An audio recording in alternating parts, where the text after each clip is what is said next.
Автомобилската индустрија е значаен столб во економијата на развиените земји, од која зависат многу работни места. Полека, но сигурно, Кина го превзема приматот на светската сцена благодарение на поевтините автомобили што таму ги произведуваат нивните марки.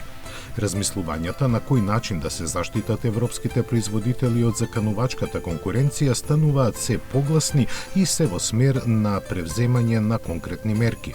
Европската комисија соопшти дека уделот на Кина на електромобили продадени во Европа се зголеми од 8% и би можел да постигне 15% во 2025 година.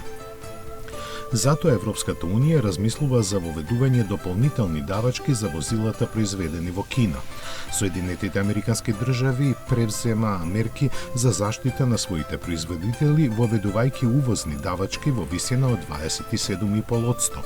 Аналитичарите на Евроазиската група предупредија дека доколку Брисел на крајот наметне давачки за кинеските електрични возила, Пекинг најверојатно ќе воведе контрамерки за да им наштети на европските индустрии.